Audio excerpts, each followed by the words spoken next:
Some of the strangest true crime stories come to the most unexpected of endings.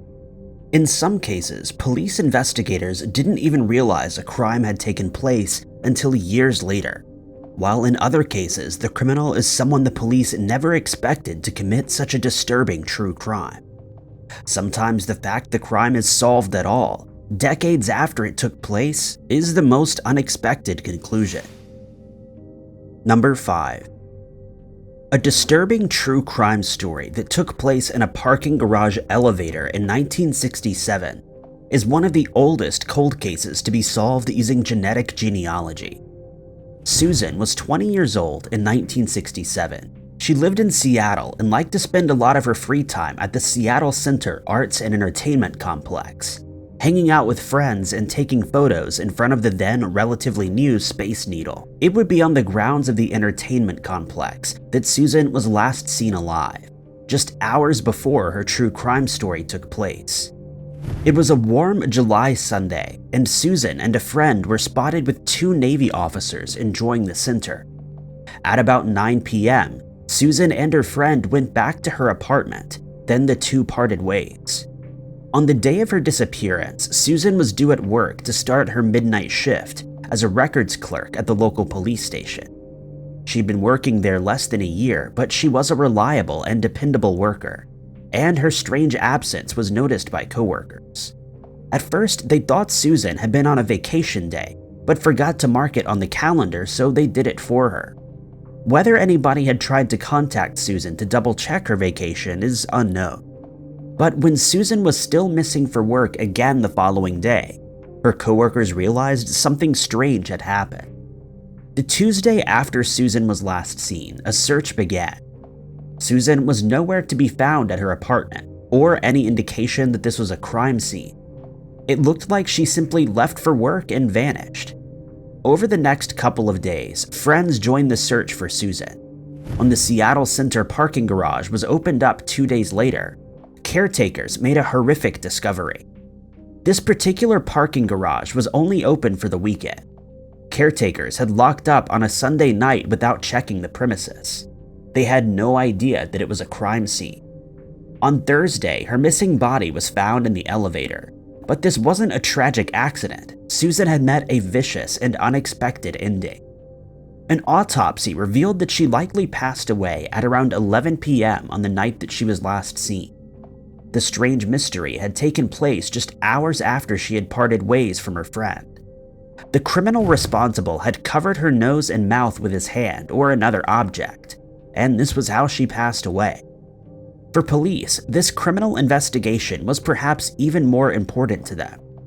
Susan was seen as one of their own, and they wanted to get to the bottom of who would do something like this to her and why. As some of the last people to have seen Susan before her true crime mystery began, her friend and 2 Navy men were interviewed, but none had any information that could point case detectives in the direction of the criminal.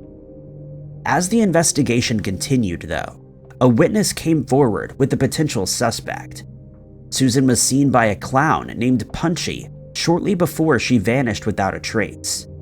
The exact time of this strange sighting remains a mystery, but it was a lead police wanted to follow up on. But when they went to hear Punchy's true story, they learned that he had quit his job not long after Susan was attacked and moved away. Police were sent back to square one, and the case quickly went cold. It wasn't until new DNA technology became more commonplace that any progress in the criminal investigation was made. Susan's clothes had been preserved, and DNA evidence from an unknown individual was collected. In the early 2000s, a DNA profile was created and checked against police databases. Unfortunately, the forensic testing didn't match any known criminal. Then, in 2016, police tracked down the man who had once played Punchy, who lived in Utah and likely hadn't thought of this cold case in decades. Police acquired DNA from the man, hoping they would be able to close the case. But then a strange twist came. DNA ruled out their only suspect. Again, the case went cold. But when genetic genealogy was making headlines in more famous true crime stories, investigators realized they might be able to use this new technique to finally get answers. The person responsible for taking the life of Susan Galvin had himself passed away 30 years before police could identify him. But in 2019, police were finally able to solve the case. Investigators identified a man named Frank Whippich as the criminal responsible for taking Susan's life. Whippich had been in his mid-20s in 1967. He was married, had a child, and was working as a security guard at the time of the crime. He had never been a suspect.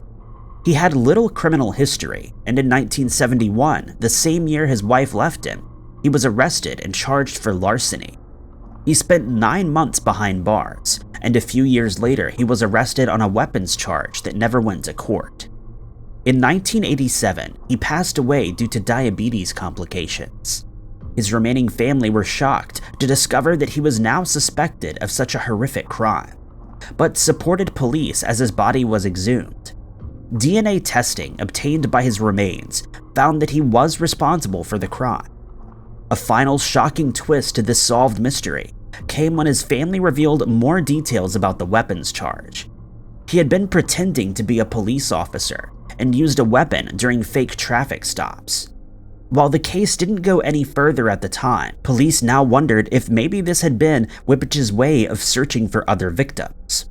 While in the army, Whippich had been stationed in New York, Alaska, and Germany, and authorities are now looking at whether he might be responsible for any other unsolved cases. Number 4. For more than 20 years, the strange but true crime that claimed the life of Cherie Rasmussen was treated like a burglary gone wrong.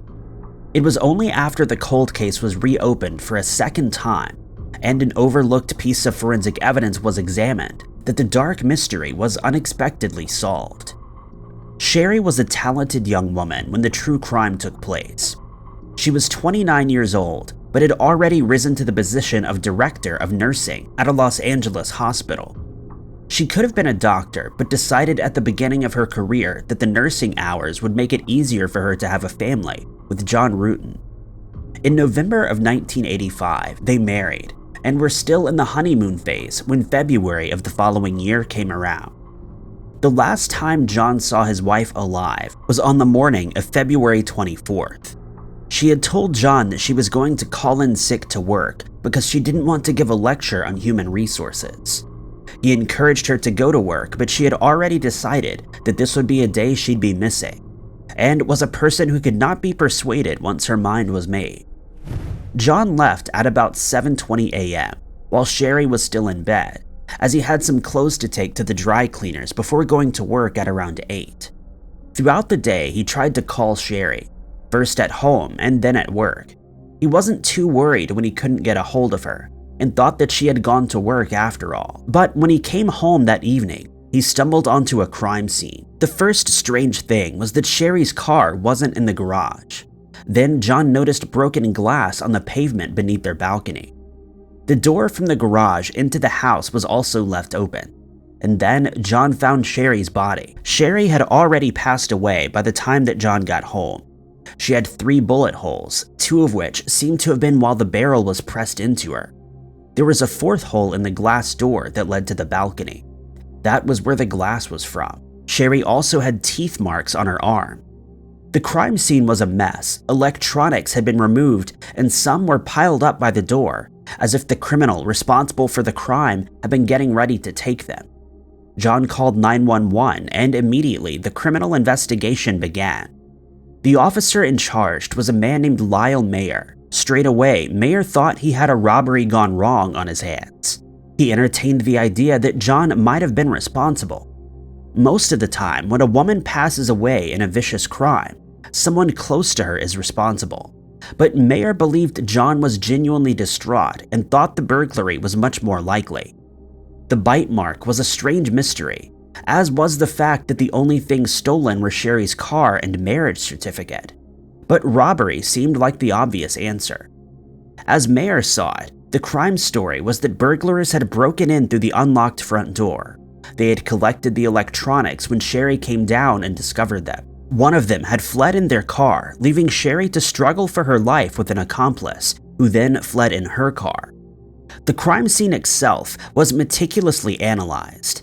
In the 1980s, things like DNA evidence weren't considered, but the whole crime scene was recorded in detail. A swab was also taken from the teeth marks, even if there was very little investigators could do with it at the time. Cherie's condo was considered quite safe. However, not long after Cherie's passing, another woman about a block away walked into her own apartment mid-robbery. Two Latino men were described as the burglars, and at the time, police stated that they believed the men were in the country illegally. Sketches of the men were shown to John, but he didn't recognize them. The case went cold and would remain that way for decades. Cherie's family would later say that she had enemies that the police didn't seem interested in. The first was another nurse working under Cherie, who had been passed up on a promotion. Shortly after that, Cherie reported harassment at work in the form of obscene phone calls, and her car was keyed. When she complained to the hospital about it, it was dealt with internally. The second person suspected by her family was an ex-girlfriend of John's, known by Cherie's father only as the police lady. Cherie spoke of an incident where the police lady walked into her office to say that if she couldn't have John, nobody could. Cherie never told John most of these stories. She had been concerned about how close John was with his ex, but John always insisted that she was the only one for him. Police investigators expressed very little interest in pursuing these leads as potential criminal suspects. In the 90s, when forensic DNA testing became more common, Cherie's father urged police to have samples taken from the crime scene and tested. He even offered to pay for it himself. But the police were more focused on solving current cases than cold ones. And in 1993, it looked like all chances of having DNA tested had disappeared. Another police officer checked out all of the evidence in the Cherie Rasmussen case. There was no sign of an investigator requesting the evidence be taken out, and why the officer did so remains a strange mystery. He claimed to have no memory of doing so, but the crime scene evidence vanished without a trace soon after. Finally, in 2001, a cold case team actually began reinvestigating Cherie's case files. They were disappointed to find that the evidence had vanished in '93, but there was one item that had disappeared even earlier: the saliva swabs taken from the mark on her arm, meaning they could still be someplace waiting to be found. The investigators went to the coroner's office where the sample had first been stored and searched the freezers by hand. Partially frozen to the freezer wall was an envelope with the name Rasmussen on it, and inside, unharmed, was the crime scene swab. The DNA was tested and the lab sent back a profile. The forensic results showed a woman had done this to Cherie, but there was no specific match in the criminal databases. Investigators believed that it had been a male and female burglary team, rather than two men as they had initially suspected. However, the case was dropped again. It wouldn't be until 2009 that the case was finally put back on the right track. A police officer named Jim Nuttall was going through Cherie's case files before it was placed in cold storage. He found the note about the DNA interesting, but there was one more important piece of information. A small splatter was found on one of the pieces of stereo equipment that had been piled by the door. The splatter had Cherie's DNA, but it hadn't gotten into the equipment during the attack. This indicated that whoever had taken Cherie's life did so first, then piled up the electronics after. Then, for reasons unknown, they had decided to leave the stacked electronics at the crime scene. There was also rope found. To Nuttall, it looked like someone had come to Cherie's apartment specifically to take her life, then tried to make it look like a robbery. Cherie's mother, sister, and friend were interviewed again and gave DNA samples to confirm they weren't responsible. They all came back negative and were eliminated as suspects. Police detectives investigated the nurse that Cherie had once passed over for a promotion, extracting DNA evidence from her garbage. The forensic results cleared her from the case. Looking through the file again and talking to Cherie's friends and family, investigators learned of the police lady that had been harassing Cherie. There was a single note about a female police officer in the file, John's ex-girlfriend, Stephanie Lazarus. It was this that led police to the unexpected ending of this case. John and Lazarus had loosely dated in college, and John had called the relationship when he met Cherie. After raiding her home, police found a 600-page journal in which Lazarus wrote endlessly about how important John was to her, as well as a creepy photo with the disturbing backstory she had taken of John when they were at college. In the photo, he was sleeping. On the back of the picture, Lazarus had written that she had snuck into his room at 1 a.m. John and Cherie's family had mentioned Lazarus to the police multiple times in the initial investigation, but almost all references to her were absent from the cold case file. Investigators used the codename Number 5 to refer to Lazarus, as they didn't want anybody to know she was a criminal suspect. Lazarus had risen up the ranks in the police force and was a relatively popular and admired woman. By 2009, she was in the art theft division stopping heists. Some investigators tailed Lazarus and managed to get a hold of a straw that she had used for a drink. DNA from the straw matched DNA from the swab done on Cherie's arm. On June 5, 2009, Lazarus was called in for a chat. They said they had just taken over the Rasmussen case and got her talking about Cherie. At first, she said she didn't remember Cherie, but then more and more came out. She was secretly recorded, and when she realized she was a suspect under interrogation, Lazarus tried to leave and was then arrested. Lazarus would not admit to taking Cherie's life, but in court, the evidence was enough to convince the jury that she was guilty. She was handed a term of 27 years to life in prison and won't be eligible for parole until 2034. The cold case had come to an unexpected conclusion, but many of Cherie's loved ones found it strange how long the mystery took to solve, and whether any of Lazarus's co-workers were involved in helping her to cover up the crime. Number 3. A true crime story finally came to an end earlier this year when a 64-year-old man pleaded guilty to taking the life of a young mother more than 40 years ago. Lainey Lee Mckay was 28 years old in 1982. She had 4 children aged between 11 and 1 year old and was dedicated to giving them the best life they could possibly have. As a homemaker and a volunteer within the community, she had no enemies and enjoyed life. So when she went missing from her home after going to the store on March 29th, her family grew worried. That morning, she had called her husband Earl while he was at work. She just wanted to let him know that she was going to the store and would be leaving the children with his brother, who also lived in their Guilford home. Lainey left the home around 2 p.m.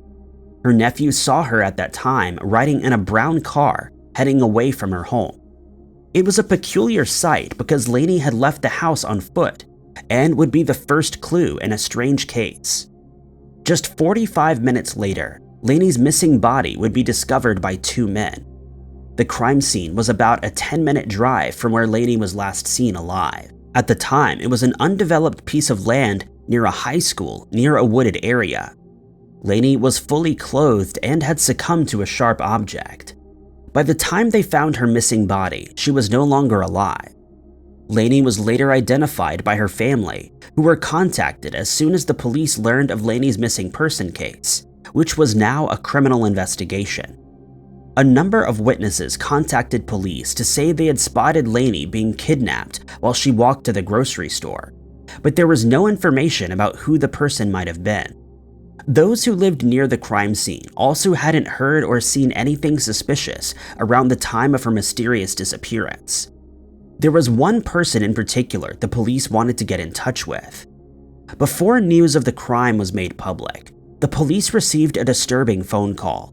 An unidentified man gave detailed instructions of how Lainey's missing body was to be found. He described going past the school and asked the call handler to look over the curb. Before the handler could ask for any more information, he hung up. The call came after the missing body had been discovered. Either this was someone who had stumbled across the crime scene but waited to report it, or someone who knew a lot more. Police wanted to talk to this unidentified individual, but for some reason, it wouldn't be until years later that the details of the frightening phone call emerged. In the meantime, the case went cold. A year after the attack, police briefly considered whether Laney might have been the victim of Henry Lee Lucas or Otis Toole. The pair had just been caught and confessed to taking the lives of several women. They had been in Maryland at the time of Laney's unsolved case, but other than that, there was no evidence tying them to this unsolved mystery. It wouldn't be until 2021 that police got a break in the cold case. Details of the later investigation haven't been made public, but in 2021, police were able to get a DNA profile from Laney's clothes. A few months later, in May of that year, the forensic evidence was scientifically linked to a man named Howard Jackson Bradbury as the culprit. Bradbury was arrested and charged with taking Laney's life, as well as a number of other crimes. A year after the arrest, he pleaded guilty, finally solving this strange cold case. Number 2. It was one of the biggest true crime stories of the 1960s and 70s, with a large amount of media attention. The kidnapping of Muriel Mckay was the first of its kind in the United Kingdom, and it shocked Muriel's family, police, and the public. Muriel mysteriously disappeared from her home on December 29, 1969. She was the wife of Alec Mckay, a newspaper executive working as a deputy for Rupert Murdoch. That evening, he arrived at his home in Wimbledon in the company's Rolls-Royce. He had been using the expensive car while Murdoch and his wife were holidaying in Australia. A burglary sometime before the disturbing events of late 1969 had made Muriel especially cautious. She always kept the chain on the door so that it couldn't be opened from the outside. So when Alec arrived home, he rang the doorbell 3 times in a special code he and his wife had developed, but nobody came to answer it. When Alec tried the door, he found it was unlocked and the chain was strangely not in place. Alec walked into a crime scene. Muriel's handbag had been emptied onto the floor, a roll of tape and some twine were found in the hall, and a billhook was on the writing table. He called out for Muriel, but there was no sign of her. It was clear to Alec that Muriel hadn't left of her own accord. There was still a fire in the living room fireplace, and the fire guard was not placed in front of it. Muriel was meticulous about this, especially because the couple had a small dog that Muriel worried might wander too close. Even if for some reason she had vanished of her own free will, she would never have left the fire unguarded with the dog still in the house. The police were called, and at first, the idea that Muriel had been kidnapped seemed absurd. Things like that didn't happen. There was no sign of forced entry, and the police believed that Muriel had known whoever was at the door. A theory that Alec had hired someone to kidnap his wife, either to get rid of her or for publicity, was beginning to develop. But even more evidence for the kidnapping story came not long after midnight on December 30th. The household received an unsettling phone call from a telephone booth in Epping. The man on the other end of the line referred to himself as M3. They had wanted to kidnap Anna Murdoch, Rupert Murdoch's then wife. When they couldn't get her, they had kidnapped Muriel instead. And now they wanted $1 million if Alec ever wanted to see his wife again. It seemed like it had been a case of mistaken identity. Murdoch, of course, was incredibly wealthy. He had only recently spent millions of pounds purchasing British newspapers, News of the World, and The Sun. While the Mckays were relatively close to Murdoch, they didn't have that kind of money on hand. When Alec tried to tell the kidnappers this, they simply said that he would have to find the money. While police began the criminal investigation into the case, Alec contacted the Sun newspaper. By the following morning, the story of Muriel's kidnapping was in the papers. This annoyed police, who wanted to control the release of information themselves. Making sure the public has enough information to be able to help, while also keeping some back to be able to determine which leads were hoaxes, is an important line for police. But Alec believed getting as much information out as possible was important to getting his wife home again. Shortly afterwards, the Mckays received another strange and mysterious phone call.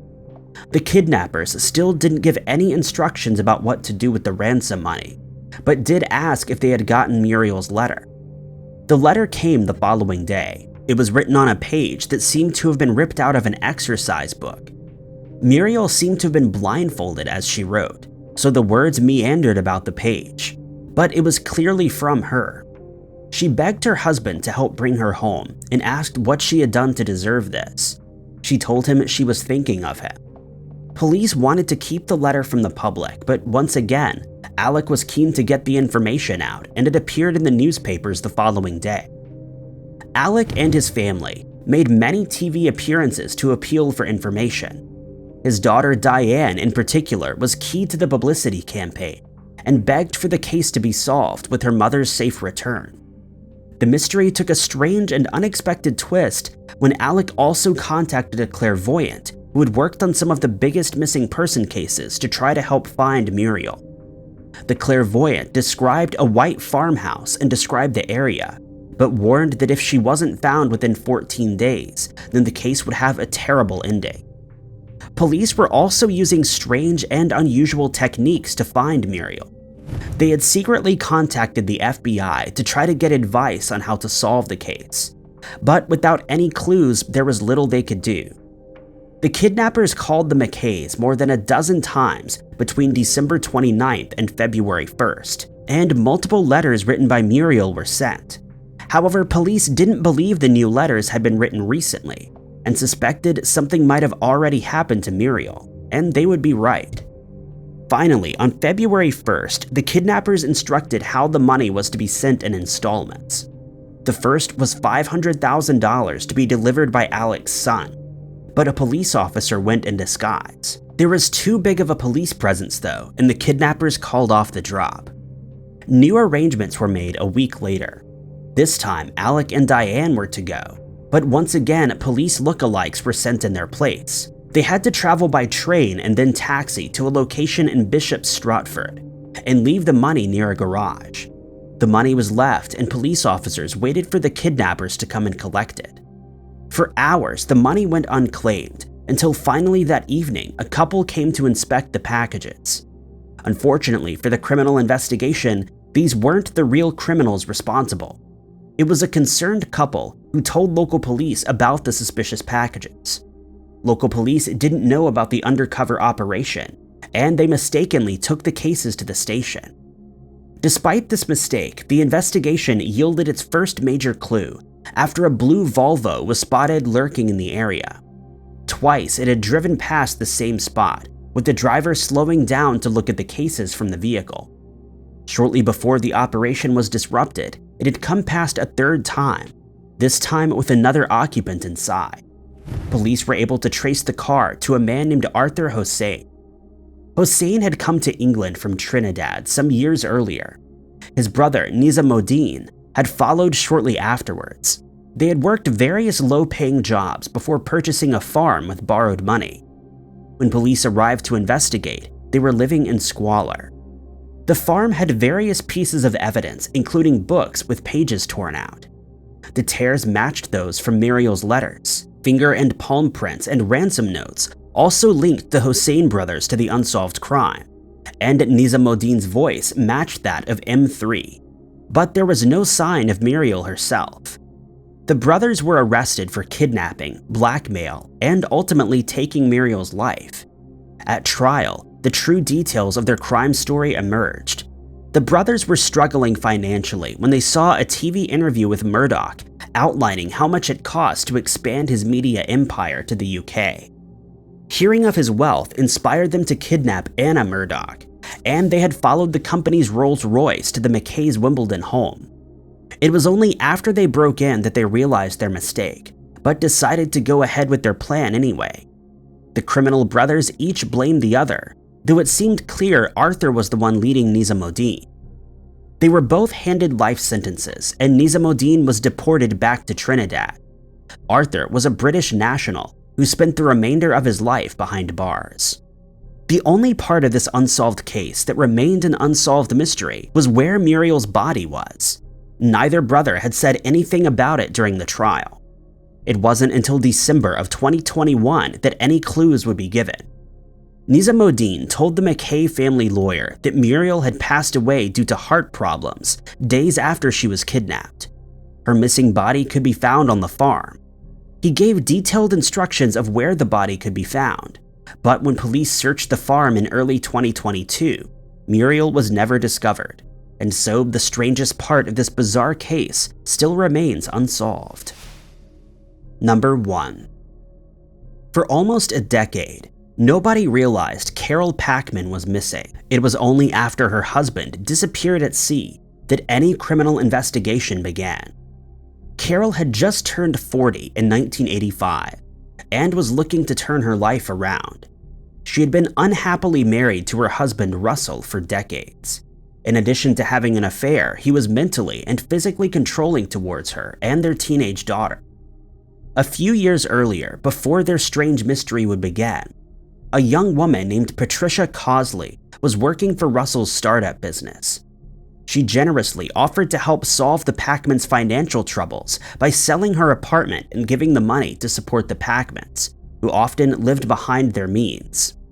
She then moved into the family's home, sharing a room with the Packmans' daughter, Sam. It was known that Patricia and Russell were having an affair, and that it was not his first. The strange case really began in June of 1985, when Carol decided to see a solicitor to talk about getting a divorce. He gave her advice and expected her to return in a few days, but that would never happen. The day after the trip to the solicitor, Russell and Sam went to London. They came home to find Carol missing. A note on the kitchen table said she was leaving. Her wedding ring was placed on top of the mysterious note. None of Carol's belongings had been taken with her, and Sam expected she would return soon, but that never happened. Carol was eventually reported to police, but nobody put much effort into finding her. There was no criminal investigation because police said that she had every reason to leave her home, and as an adult, she had the right to disappear. In Christmas of 1985, any worries appeared to be put at ease. The family received a phone call from a police station in Bournemouth. Carol had come in and told them that she understood she had been reported missing. She was perfectly fine but didn't want to contact her family. Russell and Sam got on with their lives. Sam soon lost all contact with her father. A few months after Carol vanished, he told Sam he wanted her out of the house. She left the same day. It was about 8 years later when she got a phone call from police to say that her father was lost at sea. He had gone on a boating trip with Patricia and their solicitor to the Channel Islands. At some point in the middle of the night, he went overboard, and the solicitor had made mayday calls. Police investigating this disappearance thought Patricia was his wife because Russell had taken her surname. When looking into the case, they were surprised to find Carol would be Russell's widow if and when his missing body was found. Efforts were made for Carol to be found while police continued to search for her husband. Both Patricia and the attorney were quick to close the case, which made investigating officers suspicious. The officers began to think this might be a criminal investigation of some kind. Either the fall had been no accident, or there hadn't been a fall at all. Police suspected the latter after learning of a mysterious Mr. Russell, who had booked a ferry ticket from the islands back to the mainland. Police asked insurance agencies to contact them if a claim was made on Russell's life insurance policy. And sure enough, days after he supposedly went missing into the ocean, a claim was made for $790,000. Police followed Patricia, hoping to solve the case of the missing man. They were only slightly surprised when they found Russell and Patricia having lunch together in a Brighton pub 4 months after he was apparently lost at sea. Russell, Patricia, and their attorney were both charged with fraud. In 1995, Russell was sentenced to 2 years in prison for fraud, but the case wasn't closed yet. There was more to this true crime story than fraud. Investigators still wanted to solve what had happened to Carol. Russell told multiple different stories. During their marriage, the family had moved frequently and traveled around for Russell's job as an aviation draftsman. Russell now claimed Carol had moved back to one of the places they had previously lived. Switzerland and Canada were both suggested. He also claimed to have seen Carol leaving in a red sports car.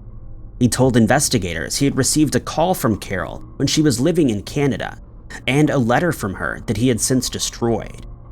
Carol's appearance at the police station where she had made the phone call was checked out. It turned out officers there had done nothing to confirm Carol's identity. There had been no sighting of Carol in almost a decade at this point, and the case was cold. She had multiple health issues when she disappeared, but she had apparently not been to see a doctor, not seen a dentist, or talked to any of her friends, and so it seemed she would never be found. Criminal investigators now believed Russell had taken his wife's life and made efforts to cover his tracks, but while in prison, he had apparently boasted about his crime. Multiple people who met Russell in prison told police he had made criminal confessions to them. Despite no body ever being found, Russell was charged with taking Carol's life. In 1996, he was found guilty. During the case, Patricia claimed to have no knowledge of what happened to Carol, and there wasn't enough evidence to charge her. In 2003, Russell had his conviction overturned, but he was found guilty again in 2004.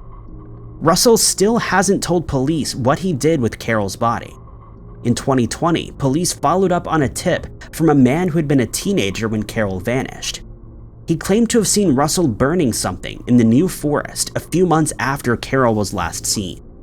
No searches turned up any remains, and this final part of the solved case remains a mystery. Thank you guys so much for watching. If you liked this video, be sure to hit that like button. Also, don't forget to subscribe and click that notification bell to keep up to date with all of our future uploads. But my name is Ty Knotts, and I'll catch you guys in the next video.